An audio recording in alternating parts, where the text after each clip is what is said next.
What's the role of schools in developing multicultural relationships among students? Meet someone who can answer just that question. Coming up next on Carolina People.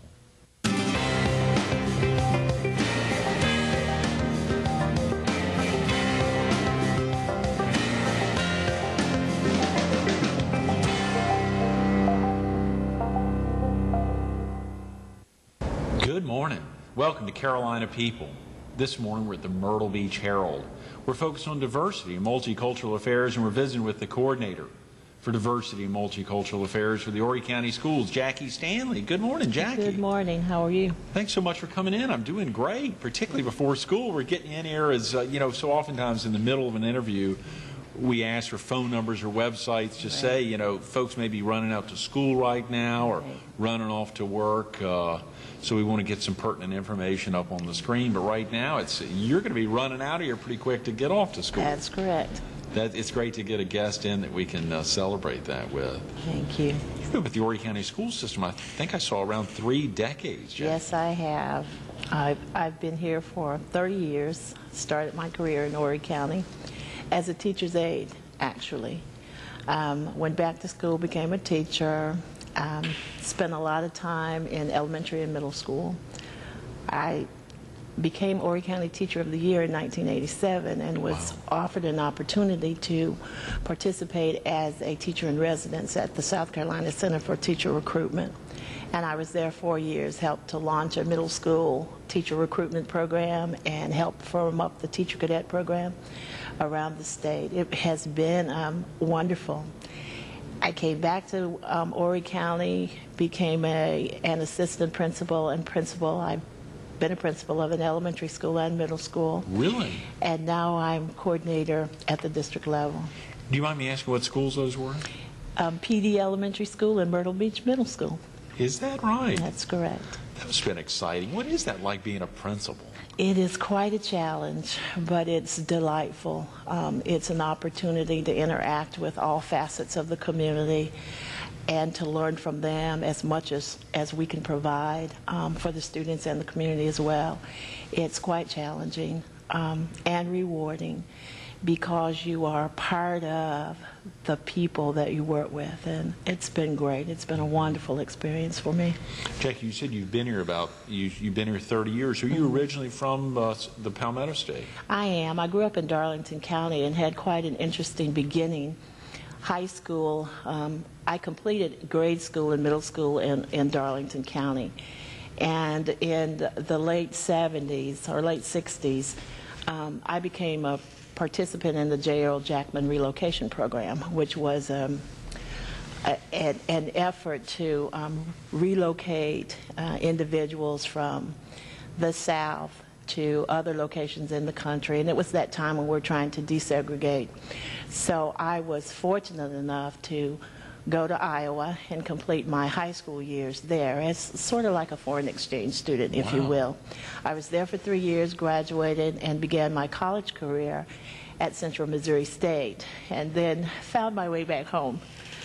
So it's been quite an experience. How fascinating. Yeah. And of course, that aspect of what was that like? You must have had pretty progressive parents to allow you to do that.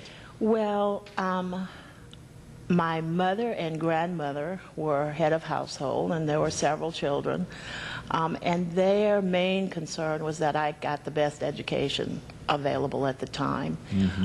Traveling to Iowa was an opportunity to experience some things that I had not experienced in my home community. But they weren't real happy about it.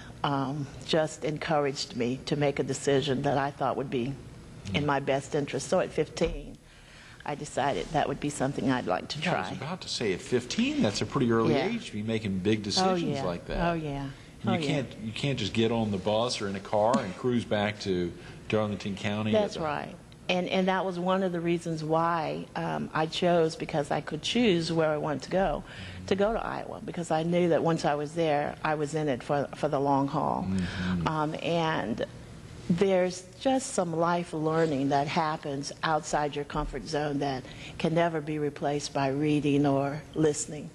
So it was a great opportunity for my personal growth and over time for my professional growth as well. How large was that program nationwide, Jackie? How many students were? I had no idea. Yeah. I knew of 2 other students from South Carolina that I got to meet, but I don't know how many people were involved, and I have not been able to keep in touch with lots of people who were involved, but some over the years. In fact, the host family, my senior year, they and I are still friends, and Really? we communicate regularly. Yes, it's been wonderful. That's fascinating.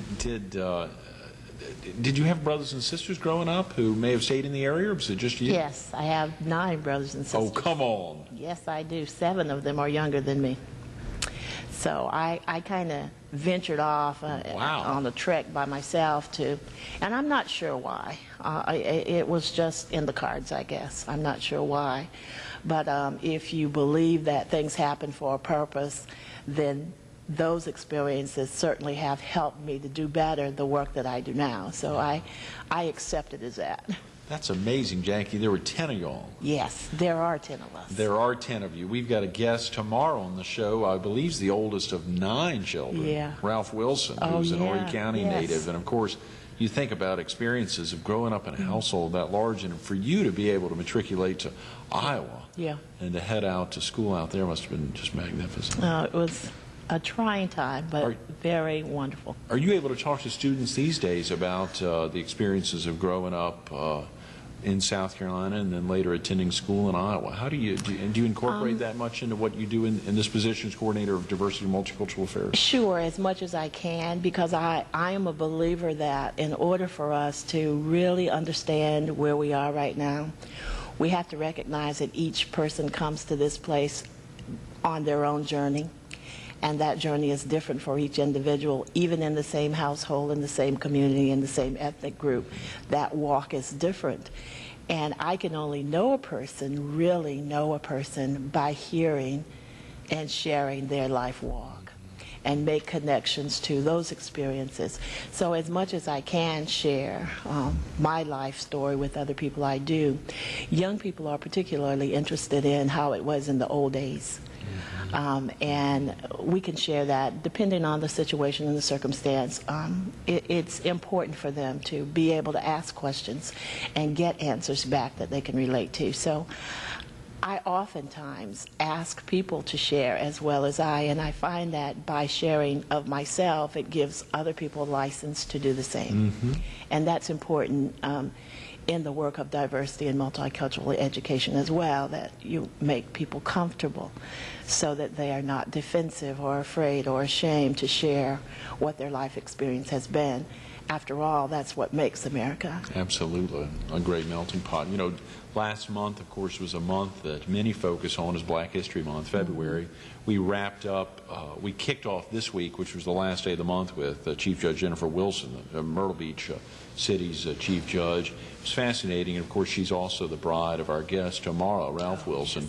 But very interesting aspect hearing her talk, both anecdotally as well as directly, about her childhood in Walterboro. Oh, yes. And the experiences there in Walterboro, as well as much of what she dealt with. And you hear, and you talk about, as you said, speaking with students about the old days, and I assume at some level it's either, whether it's in a month like Black History Month, like February, every month of the year, where students want to know about the old days. How is it difficult at all to relive some memories from then and to know either the goal of changing?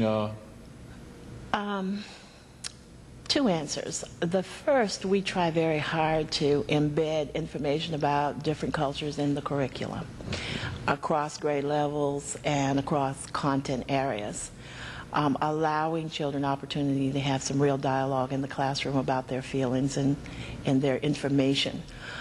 Because of the way we have created instructional material over time, many of the cultures and groups have not been represented in equity.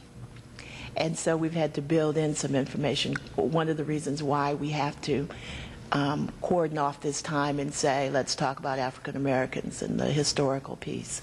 It is difficult, however, because many of our young people haven't a clue about what we're talking about, and many of their parents don't have any idea of what those old days actually were about. And sometimes it's very difficult to relive that. But I think until we're able to hear it and face it together, we'll always have some hurt and some places for healing. But I think young people are willing to try to understand if we can relate it to things that are happening right now in their life experience.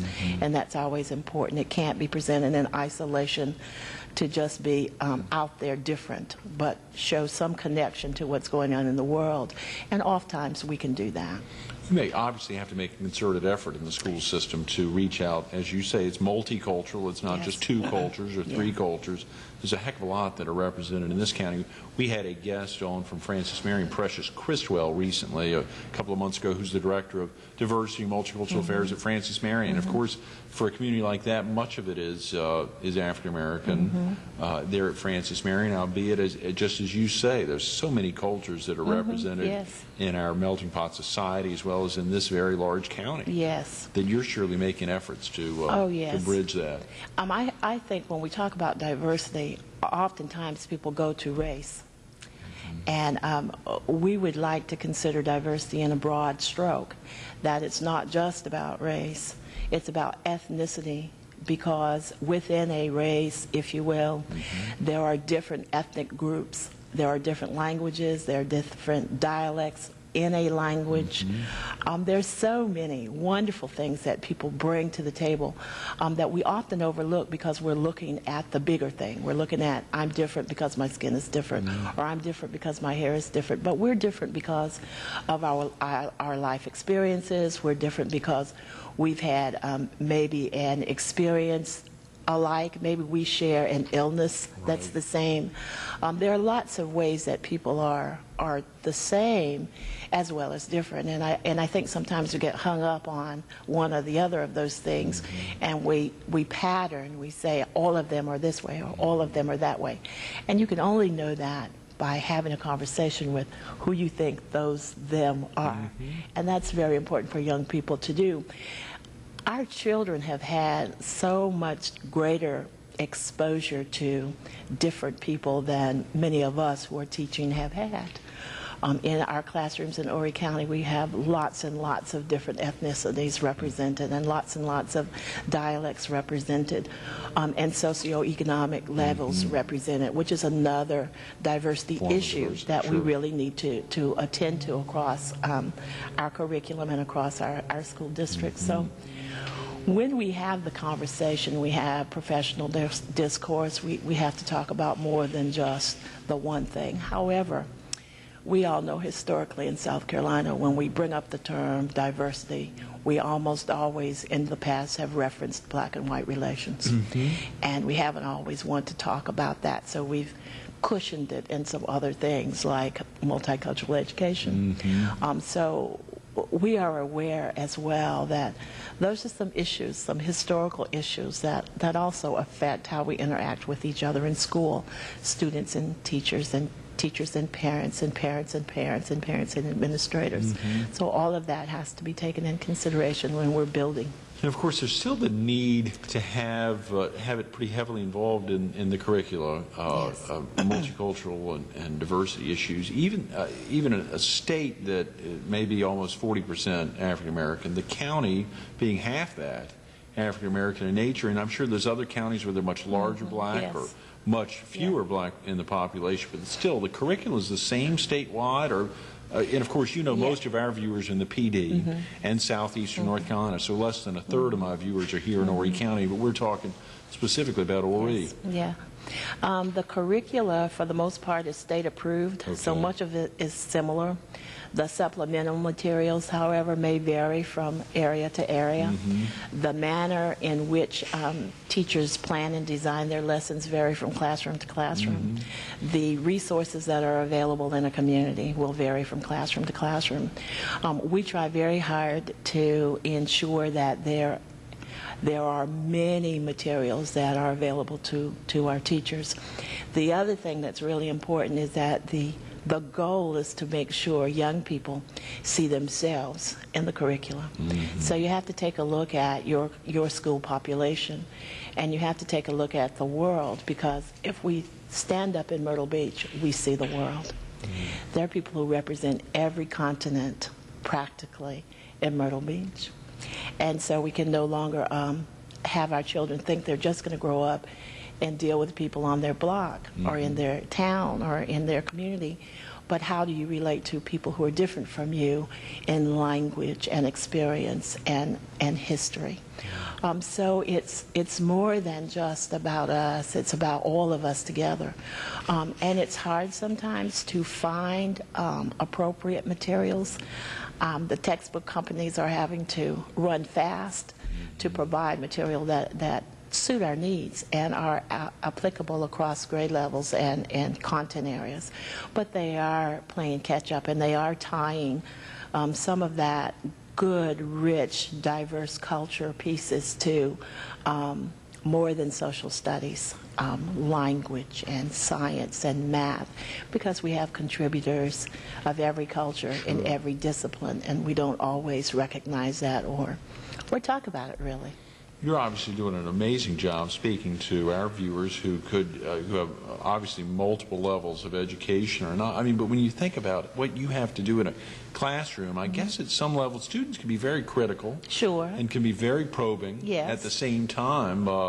How do you go about it in your role as the director or the coordinator for diversity and multicultural affairs for the county? You're over geographically the largest county in the state. You're traveling around quite a bit. What's the primary duty as you leave here this morning, heading out on a Thursday morning? What is it? What do you do during the week primarily, Jackie? Oh, I do a lot of things. I'm sure. I'm sorry. I want to get an idea. I work with teachers. Sometimes I work with them in identifying appropriate strategies for certain kinds of learners. I work with learning specialists who work directly with teachers in the classroom to select material that's appropriate or that broadens the scope and perspective. I work with individual teachers. I provide training in the area of understanding poverty, for example, the culture of poverty. I provide mentor training. I help veteran teachers provide support for new teachers coming in. How do we shore them up so they're successful with students? I work with community people.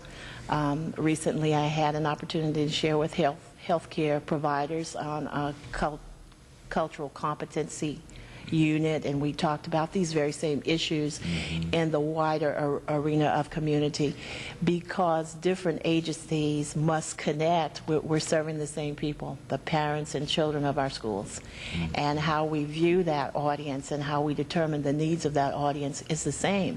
So as much as I can share and they can share with me, the richer the information is for our teachers. And so I do all of those things. I confer with my colleagues about how we can work on classroom management, how we deal with student behavior, what about the buses.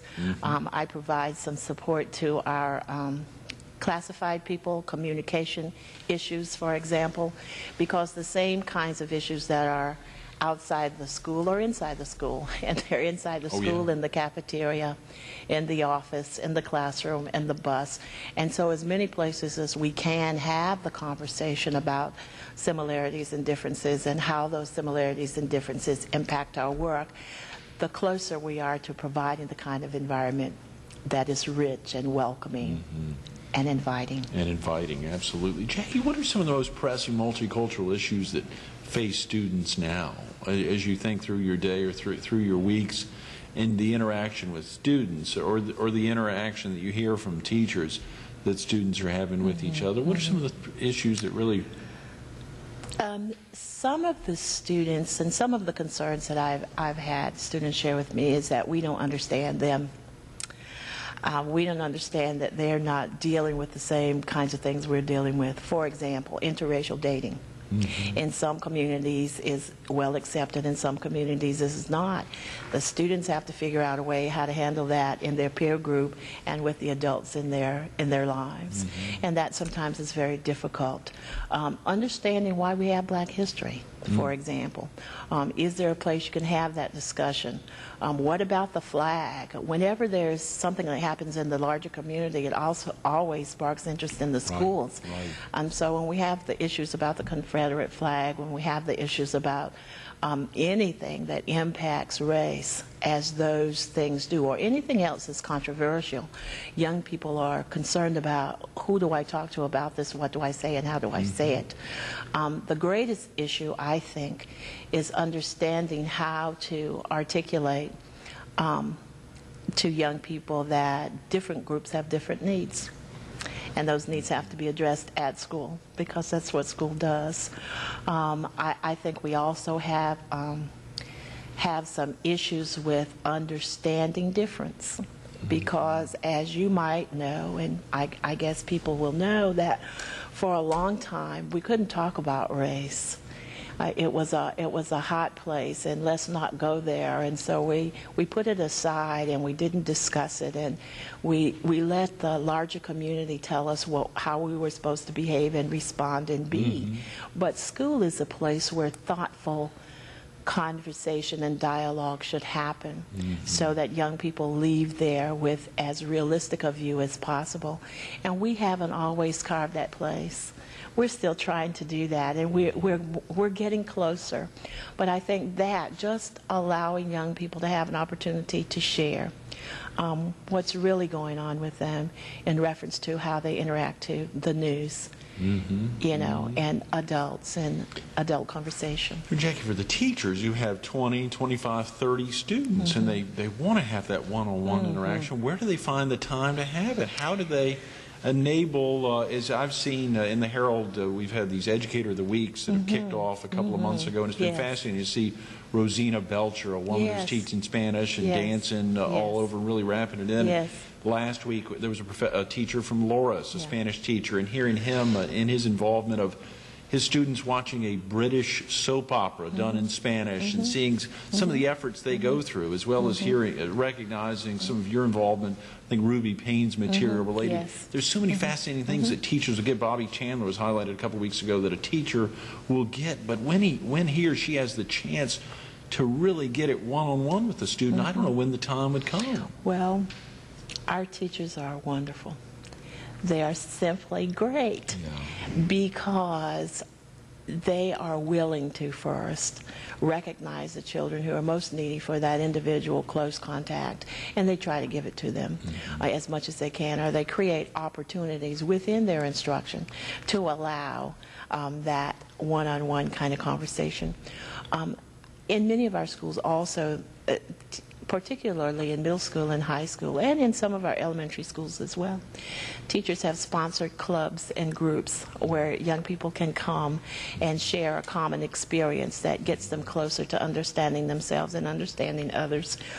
And it is difficult, and there are children who are more needy for that individual understanding than others. But I think we've made more of a concerted effort. And, sir, it has to be intentional. You have to intend to do this for Manuel or Rakeem or David or John, because they have that need. And we don't always have to provide it ourselves. We can put them in contact with someone who can provide them the extra support that they need. Our teachers also do an excellent job of handling issues of diversity through literature. Reading and understanding some items that Frederick Douglass wrote, for example, or a kid's story about a grandmother and her grandchild understanding basket weaving and where it came from. Teachers have a wonderful opportunity to to let the literature, let the story, let the picture connect with kids in ways that they may not themselves think about or not have time to do. Right. But there are other venues where young people can have that experience, writing about a picture or writing about a story, or even videotaping. And there's so many ways that we can use the technology now that can take young people from where they are to another place in a matter of seconds. And I think it's so wonderful that we have that available to all of our schools. Yeah. Jackie, we've got a minute. I hate to say it, time has flown. 25 minutes already blown by, and I know you need to get out to school. We're going to have to get you back another time. But, you know, we think about students at all, and of course you're dealing with students of all ages. I'm trying to think about a student, let's say a ninth grader, right as they're entering high school, just bombarded with new thoughts, new things going on. What's the most pressing issue that a ninth grade, a girl, or it's just so difficult to quantify and to guess. What's the biggest question that's out there for a student on a multicultural diversity issue that's impacting them? Will they be accepted in a group? That's the bottom line question. Whether it's a diversity question or a social question, will I have a place in this place? And if I do, will it be a good place? And it's true for all of us. A ninth grader is going into a world of unknown. They've had thousands of stories about what it's like, but until they get there and see, sometimes for the first time, the great diversity that's there, and hear and talk and know that they are a part of a bigger picture, I think that's the greatest issue. Do I have a place, and where is my place, and do you respect my place? Those are great words. Thanks so much for being with us this morning. Thank you. It's been my pleasure. Absolutely. Stay tuned to more Carolina People with Jackie Stanley coming up next.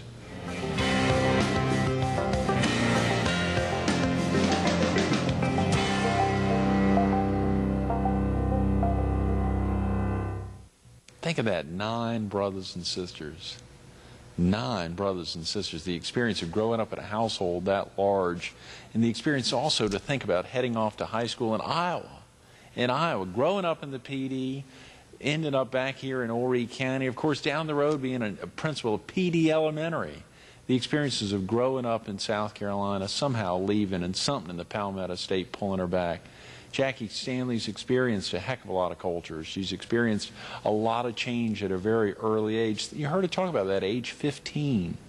She takes that change and those experiences and is somehow able to relate to students these days, a time of great change. If you've sat here the last 30 minutes, you'll know she needs to get off to school. She needs to get off to her rounds around being with you. Heard her talk about being with teachers and students. But the experiences at an early age impact us today. Take the time. Take the time. Visit their website. You've had it up on the screen. Take a look at the website. Give Jackie Stanley a call. Folks like herself throughout the county want to take the time and the effort to let you know about activities and experiences of many that impact all.